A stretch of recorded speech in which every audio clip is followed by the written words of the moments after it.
Hello ವಿದ್ಯಾರ್ಥಿಗಳೇ, ಈ ಒಂದು ವಿಡಿಯೋದಲ್ಲಿ ನಾವು ನಿಮ್ಮ BCom second semester English subject ಅಲ್ಲಿ ಬರುವಂತಹ ಗ್ರಾಮರ್ನ 2ನೇ ಭಾಗ ಮತ್ತು 3ನೇ ಭಾಗ, second part public speaking, third part speech writing. So ಇದರ ಮೇಲೆ ಕೇಳುವಂತಹ 5 ಅಂಕದ ಪ್ರಮುಖ ಪ್ರಶ್ನೆಗಳನ್ನ ಕುರಿತು ಚರ್ಚೆ ಮಾಡೋಣ.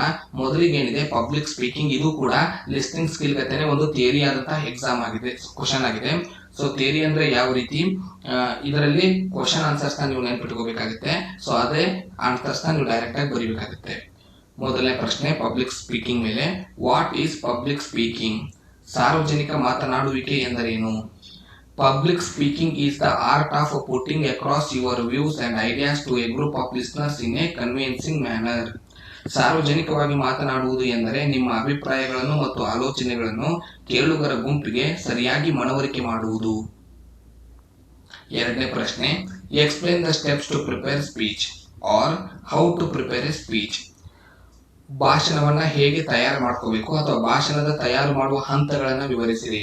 ಮೊದಲನೇ ಹಂತ ಪ್ಲಾನ್ ಯುವರ್ ಸ್ಪೀಚ್. ಭಾಷಣವನ್ನ ಮೊದಲು ಯೋಜಿಸಿಕೊಳ್ಳುವುದು, ಮೊದಲು ಪ್ಲಾನ್ ಮಾಡ್ಕೊಳ್ಳೋದು.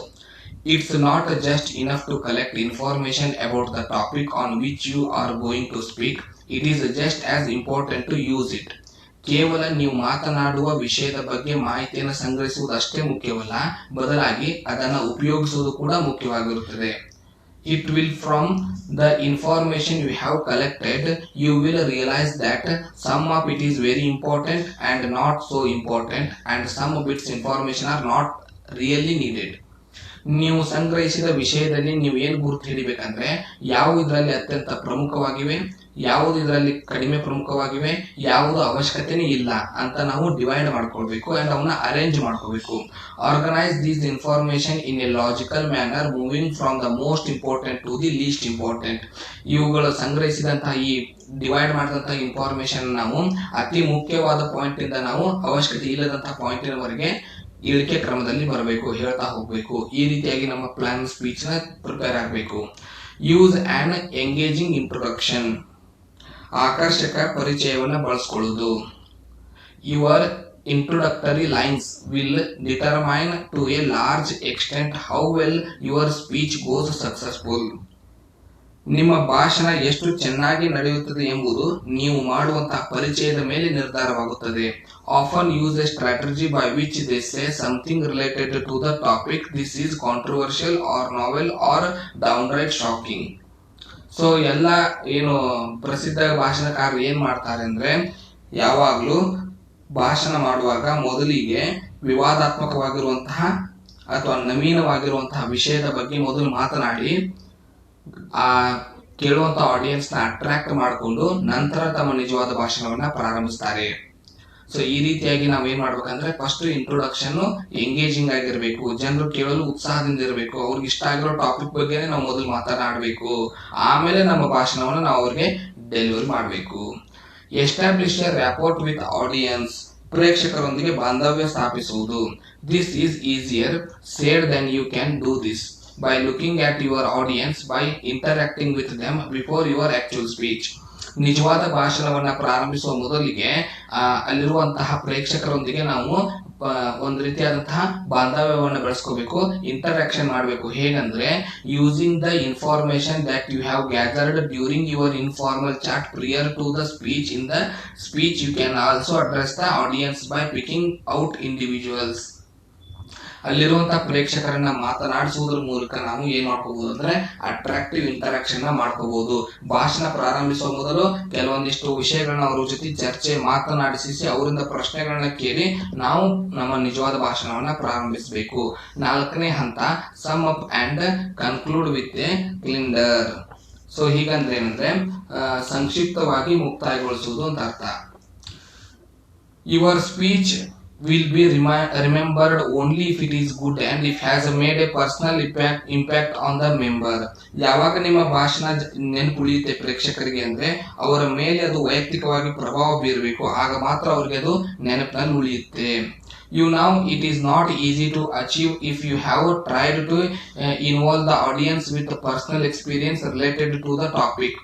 ಆ ಟಾಪಿಕ್ ನೀವು ತಗೊಂಡಂತ ಭಾಷಣದ ವಿಷಯ ಮತ್ತು ಅವರೊಂದಿಗೆ ನೀವು ಮಾತನಾಡುವಂತ ಚರ್ಚೆ ಏನಿದೆ ಅದನ್ನ ನೀವು ಪರಸ್ಪರ ಹೊಂದಾಣಿಕೆ ಮಾಡೋದು, ಹೋಲಿಕೆ ಮಾಡೋದು ಕಷ್ಟನೇ. ಆದರೂ ಕೂಡ ಅದಕ್ಕೆ ಪ್ರಯತ್ನವನ್ನ ನೀವು ಮಾಡಬೇಕಾಗುತ್ತೆ. They end their speech quickly, encapsulate what are they have spoken on the with a clincher.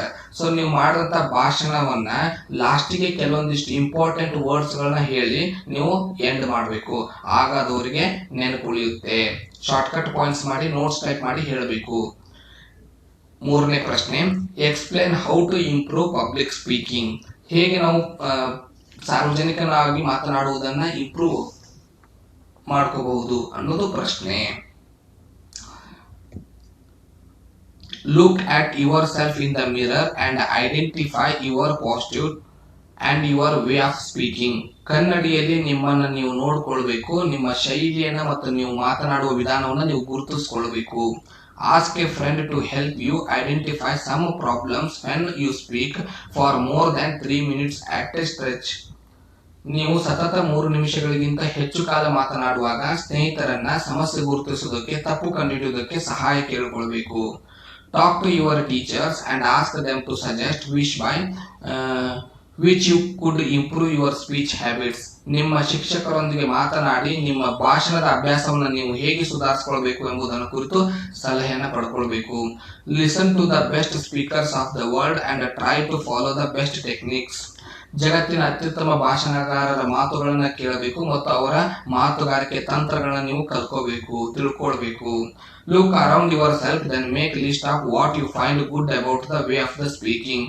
ನಿಮ್ಮ ಸುತ್ತಮುತ್ತಲು ನೀವು ನೋಡಿ ಗಮನಿಸಿ ಅಲ್ಲಿರುವಂತಹ ಮಾತುಗಾರರ ಶೈಲಿಯನ್ನ, ಅವರ ವೈಶಿಷ್ಟ್ಯತೆಯನ್ನು ನೀವು ಗುರುತಿಸಿ ಅದನ್ನು ನಿಮ್ಮದಾಗಿಸ್ಕೋಬೇಕು.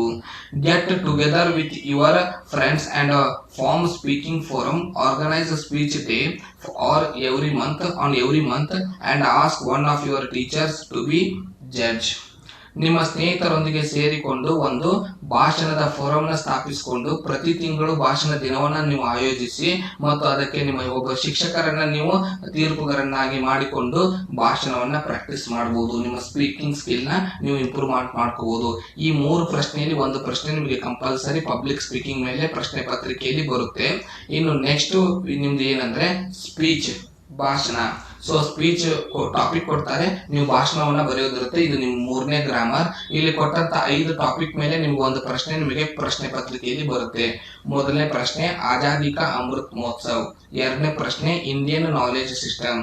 3ನೇ ಪ್ರಶ್ನೆ ವರ್ಲ್ಡ್ ಎನ್ವೈರನ್ಮೆಂಟ್ ಡೇ. 4ನೇ ಪ್ರಶ್ನೆ ಇಂಟರ್ನ್ಯಾಷನಲ್ ವುಮೆನ್ಸ್ ಡೇ. 5ನೇ ಪ್ರಶ್ನೆ ನ್ಯಾಷನಲ್ ಯೂತ್ ಡೇ. ಈ 5 ಟಾಪಿಕ್ಗೆ ಕರೆಕ್ಟ್ 100 ಶಬ್ದಗಳ ಭಾಷಣವನ್ನ ನೀವು ಬರೆದ್ರೆ ಮಾತ್ರ ನಿಮಗೆ ಪೂರ್ತಿ ಅಂಕಗಳು ಸಿಗುತ್ತೆ. ಇದಕ್ಕೆ ಸಂಬಂಧಪಟ್ಟ ನೋಟ್ಸ್ ಅನ್ನ ನಾವು ನಮ್ಮ ಆಪ್ ನಲ್ಲಿ ಅಪ್ಲೋಡ್ ಮಾಡ್ತಾ ಇದ್ದೀವಿ ಮತ್ತು PDF ನೋಟ್ಸ್ ಕೂಡ ನಾನು ಲಿಂಕ್ ನಲ್ಲಿ ನಿಮ್ಗೆ ವೆಬ್ಸೈಟ್ ನಲ್ಲಿ ಕೊಡ್ತಾ ಇದ್ದೀನಿ.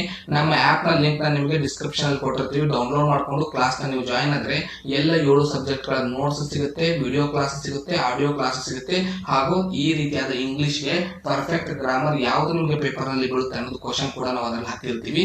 ಧನ್ಯವಾದಗಳು.